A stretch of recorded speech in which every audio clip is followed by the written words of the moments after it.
Indian navy के 8 पूर्व कर्मचारियों को कतर की एक अदालत ने सख्त सजा सुनाई है। ये सभी 8 भारतीय नागरिक अल दहारा कंपनी के कर्मचारी हैं, जिन्हें पिछले साल जासूसी के कथित मामले में हिरासत में लिया गया था।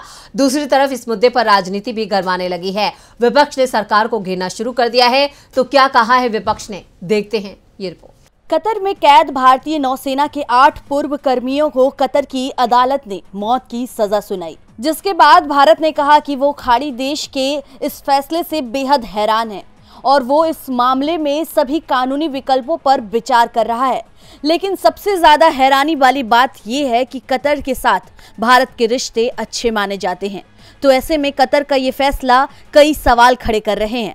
इस कड़ी में विपक्ष ने भी सरकार को इस मामले पर घेरना शुरू कर दिया है। कांग्रेस महासचिव जयराम रमेश ने सोशल मीडिया एक्स पर पोस्ट करते हुए लिखा कि कतर में भारतीय नौसेना के 8 पूर्व अधिकारियों से संबंधित अत्यंत दुखद घटनाक्रम का भारतीय राष्ट्रीय कांग्रेस ने बेहद दुखद, पीड़ा और अफसोस के साथ संज्ञान लिया है। हम आशा और अपेक्षा करते हैं कि भारत सरकार कतर सरकार के साथ अपने राजनयिक और राजनीतिक प्रभाव का जितना अधिक से अधिक हो सके उपयोग करेगी। वहीं कांग्रेस नेता मनीष तिवारी ने भी सोशल मीडिया एक्स पर पोस्ट करते हुए लिखा कि ये वो शब्द हैं डॉक्टर जयशंकर।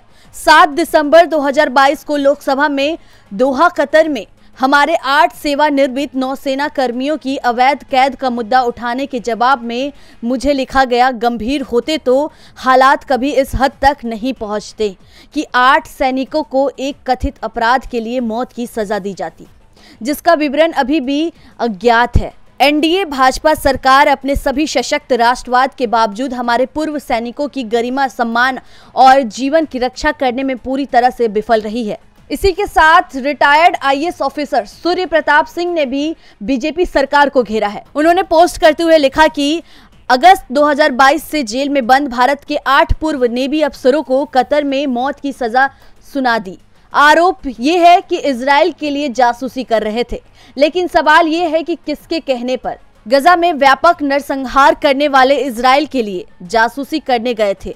क्या इजराइल के साथ भारत की कोई गुप्त संधि थी या है? अब इजराइल का समर्थन करने के लिए क्या कतर भारत से बदला ले रहा है? आप तो कहते थे कि पूरे विश्व में डंका बज रहा है, क्यों नहीं बचा पा रहे हैं अपने पूर्व सैनिकों को? गौरतलब है कि भारत के लिए कतर ने ऐसी मुसीबत खड़ी कर दी है कि जो पीएम और विदेश मंत्री एस जयशंकर के लिए कठिन परीक्षा की घड़ी जैसी मानी जा रही है। डीबी लाइव की रिपोर्ट।